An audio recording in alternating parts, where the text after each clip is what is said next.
Sa pag-unawa sa mensahe ni Lady Lily, natukoy ni Constance ang lokasyon sa mapa.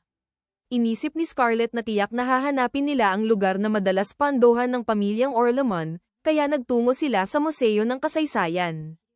Pagdating doon, itinuro ni Constance ang isang sinaunang kasulatan sa loob ng isang salaminang estante, ngunit nagatubili siyang abutin ito. Si Randolph ang kumuha, at sa loob ay may natagpo ang liham. Ayaw ni Lily ang matalo. Buo ang paniniwala niyang pinili siya ng mga Diyosa dahil siya'y natatangi hanggang sa araw na iyon. 21 taon na ang nakalipas, 5 taong gulang siya nang una niyang makilala si Scarlett. Sa unang pagkakataon, naramdaman niya ang pagkatalo. Magalang siyang nagpakilala, ngunit nainsulto si Scarlett sa kanyang mukha at tinalikuran siya. Pinagsabihan siya ni Lily sa kawalang galang at iginiit na magpakilala rin. Nang sabihin ni Scarlett ang kanyang pangalan, nabighani si Lily sa kanyang ningning. Ngunit agad ding ipinunto ni Scarlett na may masamang hangarin siya, isang asal na bagay lamang sa isang ika-4 na uring dama. Doon nagsimula ang lahat. Makalipas ang ilang taon, nang 8 taong gulang si Lily, pinili silang maging kalaro ng koro ng prinsipe habang ito'y nagpapagaling. Nagtungo sila sa taginit na pahingahan ng maharlikang pamilya. Mahiyain ang prinsipe at ayaw humarap sa kanila. Walang pakundangan, tinanong ni Scarlett kung hindi ba ito marunong magsalita. Nainis siya sa kanyang kabastusan at tinanong kung hindi ba niya alam kung sino siya. Ngunit paano niya malalaman ang isang hindi pa nagpapakilala? Matapos sabihin ni Enrique ang kanyang pangalan, hinayla siya ni Scarlett upang ipakita ang isang tanawing dapat makita. Sa ilalim ng araw, umakyat sila sa tuktok ng tore. Namangha si Enrique sa lawak at ganda ng tanawin. Sinabi ni Scarlett na sayang ang magkulong sa loob, napakalawak ng mundong naghihintay. Sa isa pang pagkakataon, nahuli si Enrique at kailangang magsumite ng gawain bago bumalik ang kanyang tagapagturo. Nang makita siyang umiiyak, naantig si Lily at tumulong. Si Scarlett na may nainip, kaya nagkunwaring nahimatay si Lily upang mabigyan si Enrique ng oras na maipasa ang kanyang gawain. Pagkaraan, naglaro sila. Mula noon, mas madalas nang tumawa ang prinsipe. Habang lumilipas ang panahon, naging magkasintahan sina Enrique at Scarlett, at inakala ni Lily na sila'y magpapakasal. Ngunit sa pagdating ni Cecilia, nagsimulang magbago ang kapalaran. Nang makulong si Scarlett, nilapitan ni Lily si Enrique at iginiit na hindi nito magagawa ang paratang. Ayon sa kanya, may natagpo ang hakaw na moonbow stone sa tahanan ng pamilyang Luz, kapareho ng regalong ibinigay niya kay Scarlett. Gayunman, ayaw niyang mahatulan ito ng kamatayan, ngunit nagpasya na ang hari. Nagtaka si Lily, bakit makikisangkot ang hari sa tangkang pagpatay sa anak ng isang Visconde? At bakit walang ginagawa si Duque Castile gayong haharap sa bitayan ang kanyang anak? Nang mabalitang pampubliko ang pagbitay, tila natuwa pa si Scarlett, dito raw siya hahalakhak sa huli. Sa araw ng pagbitay, tahimik na nanood si Lily sa gilid. Lumipas ang 8 taon mula nang mamatay si Scarlett. Inialay ni Lily ang sarili sa pagtulong sa mahihirap. Isang araw, habang naghahanap ng lugar para sa paaralan, nagulat siyang makita si Cecilia roon, hindi angkop sa kanya ang lugar. Palihim niya itong sinundan at pinakinggan. Sa pakikipagpulong ni Cecilia sa tauhan, ibinalita ng lalaki na muling kikilos ang The Holy Grail of Eris. Hindi na sila maaaring mabaigo muli, lalo na si Ferris. Naakit na ni Cecilia si Viscount Luz sa Jackal's Paradise, at may mga pampasabog na ipinupuslit mula Melvina. Maaaring sumiklab ang pag-aaklas anumang oras. Nayanig si Lily ngunit nanatiling tahimik. Sa paglayo, inisip niyang ang The Holy Grail of Eris ay balak na pananakop ng Ferris. Mula noon, lihim siyang nangalap ng impormasyon. Ang kasal kontrata niya kay Randolph, na may kondisyong walang pakikialaman, ang nagbigay sa kanya ng kalayaang kumilos. Sa pakikipagkita sa isang impormante, nabanggit ang Daig Gales, ang grupong nagpapasok ng Jackal's Paradise. Binalaan din siya, kapag siya'y pinuntirya, katapusan na niya. Paglabas sa casino, napansin niyang minamanmanan na siya ni Salvador. Di naglaon, napalibutan siya. Nakapasok na sila sa lahat ng may isip niyang lugar. Wala siyang magawa. Kung sumiklab ang digmaan, ikinalungkot niyang sina Tony at ang iba pang ulila ang unang madadamay.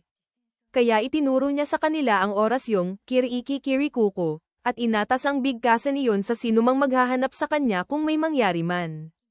Kapag may kakaibang reaksyon sa parirala, tiyak na masama ang mga iyon. Inatasan ni Tony ang sarili na tipunin ang lahat at tumakas. Nakiusap ang mga bata na isama siya, at nangako si Tony na gagawin ang lahat upang hindi siya mapahamak. Napaluha si Lily, iniisip kung paano mapangangalagaan ang kinabukasan ng mga ito. Doon siya nagpasyang isugal ang huling hakbang. Nakipagkita siya kay Enrique, sinabing dadalaw siya sa kanyang consort. Malinaw na hindi niya pinakasalan si Cecilia dahil sa pag-ibig, tiyak may layunin siya. Hinala ni Lily na may napansin na rin ito. Tinanong niya kung ano ang ginawa nito sa loob ng 8 taon at tinawag siyang ika-4 na uring prinsipe. Ayaw niyang maniwalang sumuko na siya. Gaya noon, iyakin pa rin siya. At tulad dati, inalok niya itong bilhan ng oras. Sa pakikipagharap kay Cecilia, tinanong ni Lily kung may kahulugan sa kanya ang The Holy Grail of Ares.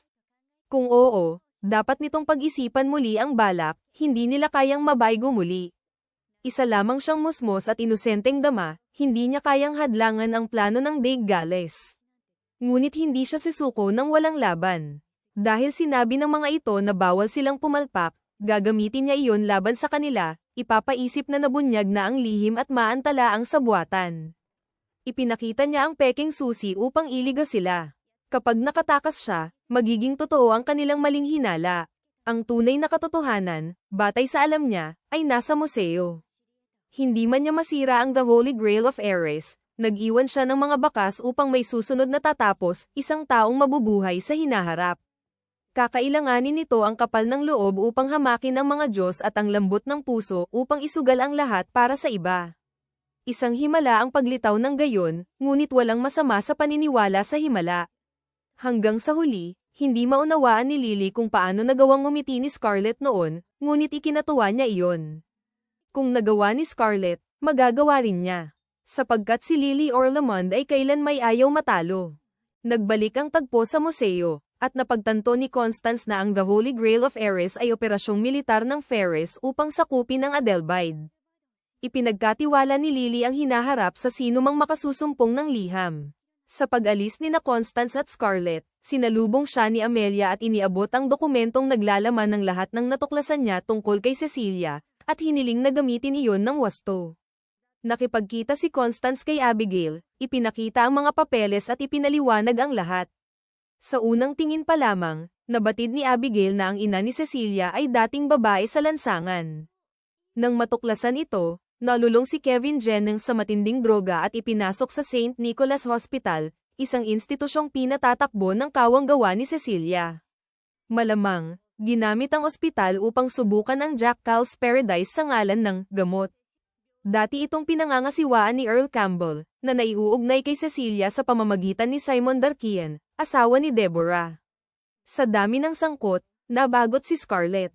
Sino ba talaga ang dapat niyang gantihan? Kung ganoon, wawasakin niya ang lahat ng may kinalaman sa kanyang pagbitay. Napatigil si Constance sa malamig na pawis, iniisip kung paano niya iyon gagawin.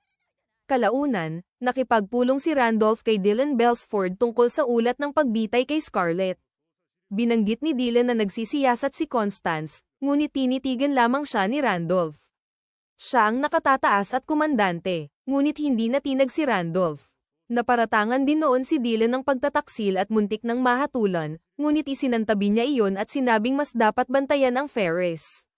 Sinubukan ni Randolph kausapin si Condell Levine, ngunit ayaw nitong isapubliko ang usapin. May sakit ang hari ng Ferris at may balitang agawan sa trono. Nagre-remint din sila ng barya, at mabilis ang pagdami ng pulbura, bakal, at mga bagon. Maliwanag ang balak, digmaan laban sa Adelbide, kahit walang sapat na dahilan. Paglaon, nilapitan sina Constance at Randolph ni San at Eulalia. Mula sila sa Ferris at nais makipag-usap kay Randolph.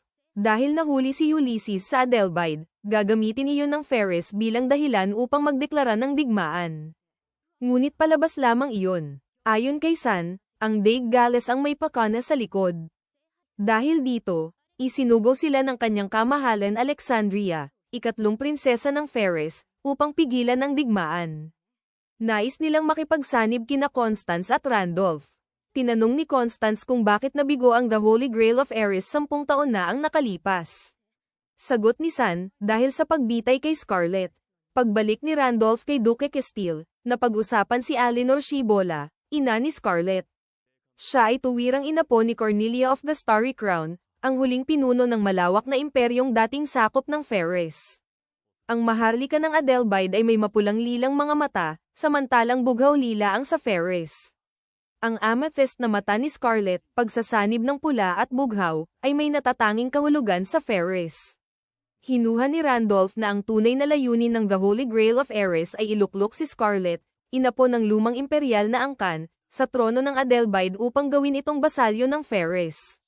Ngunit napigil ang balak dahil sa kanyang pagbitay, o marahil may nagtiyak na ganoon ang mangyari. Sa madaling sabi, ang pagbitay kay Scarlett ay kagagawan ng kanyang ama. Hindi mag-aatubili ang duke na ialay ang sariling anak para sa bayan. Hindi ito matanggap ni Constance at nagpas siyang harapin si Duque Castile. Sa tulong ni Randolph, naidaos ang pagpupulong. Doon, tuwirang tinanong ni Constance ang duke kung siya ang nagpadala kay Scarlett sa bitayan.